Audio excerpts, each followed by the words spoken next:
All right, so you may have not watched this print live. At least like three people watched 13 seconds of it. So you good chance you saw it uh, if you won the megabucks. Anyway, you probably didn't see it, but you might have seen some of my other videos, and I have this guy here, which is a smaller version of similar.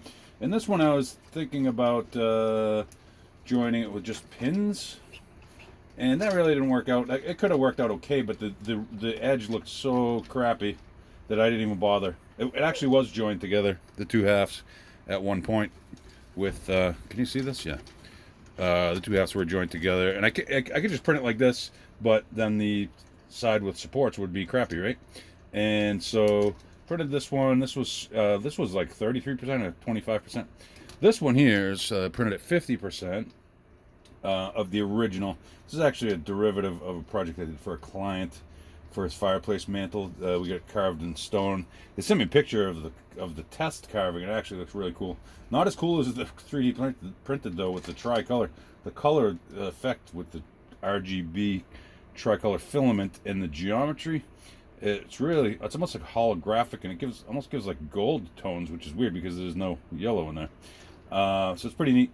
And so what I did on this one, so I made this bezel. You can't really see the features, but there's kind of a couple grooves here. And I think this one might not work because I get this, what I want to do is hang it, right? So I just happen to have this hemp twine from a different project. And so I put it here, but I didn't put clearance for that knot.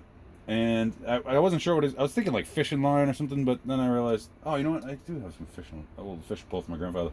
But anyway, so the idea is that the two halves snap into this bezel, and then that will make the perimeter look nice, right? And then if this works out okay, I can do a bigger one if I want to. This is kind of plenty big. I don't even know where this is going. It's just kind of neat. I made a few different ones, and I gave two to my niece, whether she likes them or not, and because I had to give her something for her birthday, right? But with this kind of, sometimes there's like paintings to each other and stuff. So it's kind of, it's better than $100 bill, right? That's what I'm saying. Plus, it didn't cost me $100.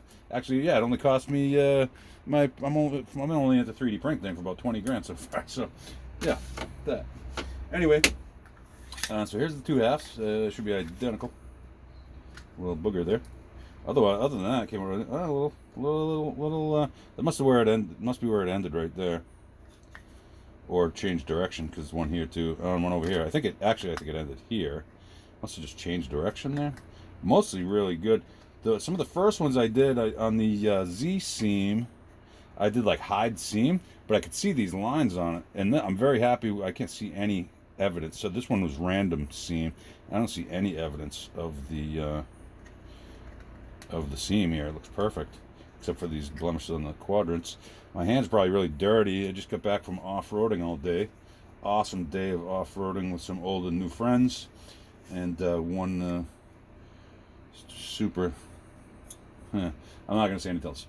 Anyway, awesome day out in the woods on a holiday. Had a few beers and with my friends and good stuff. But anyway, let's see what happens. Maybe you do care about that. You probably don't. Maybe you do. I should notch these for the knot, but for now I'm just gonna try pushing it in. Can you? Oh well, you can see this one. I guess I gotta do it with my left hand so you can see.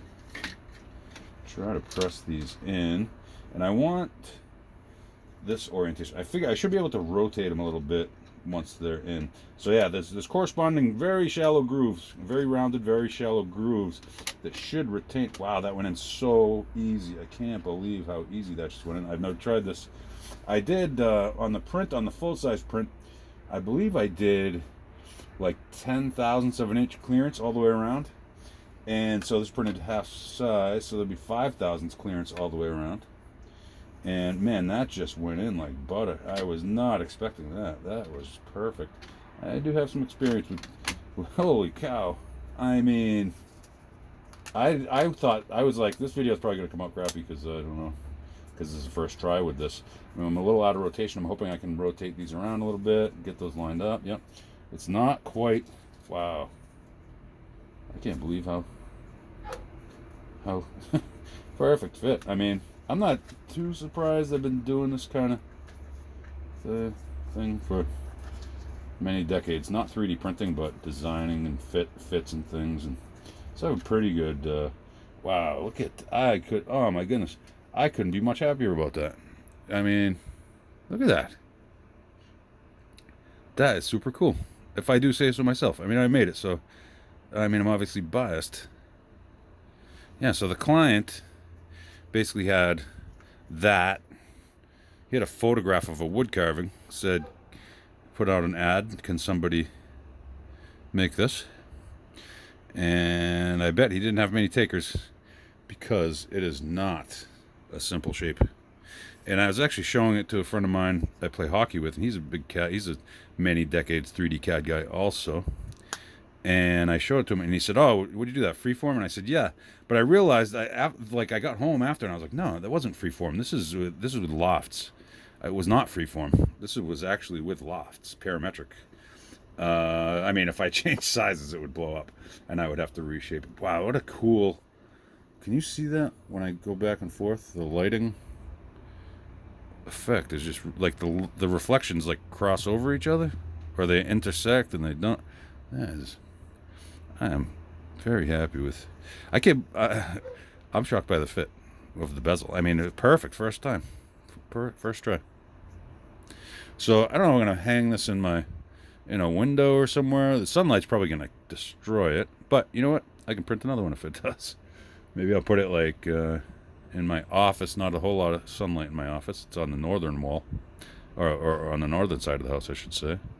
But that, I am very happy about that. And let me know what you think in the comments. Like I say, I might print a bigger one. This size was good because I can print both halves on one build plate. But I can print up to probably like, I don't know, 90%. 100% was a little too big for the build plate. And so probably 90%. Thought about doing a tutorial. People don't seem to watch my SolidWorks tutorials. I did a spring one, and I thought it was going to be really cool. And, like, not many people watched it. And it's funny, I do all these 3D printing videos, and, yeah, I'll get a few views, maybe a few hundred views on some of them, whatever, maybe 1,000 views, maybe 2,000 views. I put up a short of my cat, and it skyrockets. I showed a short with some bears eating salmon, and it was, like, instant viral. And I'll do a great tutorial, and like I'll get like dozens and dozens of views. It's amazing. Anyway, let me know what you think, and any thoughts on what I should do next. I did a lot of content for a while there, but then I was like, I need to focus back on work because I was blowing off work a lot. Self-employed, but it's still not good to do. And it's really been focused on work, but I had been wanting to print basically something like this, and so the other night I decided to make the bezel with the groove retainers. And well, anyway, please hit the thumbs up if you made it this far. You probably liked it, and subscribe. Consider subscribing, and maybe the notifications. Notifications annoy me though. I know everybody always says, hit the bell. Yeah, I'm all set with the bell, but if you wanted to, I mean, you could do that. Share it with your friends. Comment. Any encouraging words are always inspiring. Any requests or anything like that. So anyway, thanks for watching, and stay tuned. See if I can come up with anything else interesting. Thanks for watching.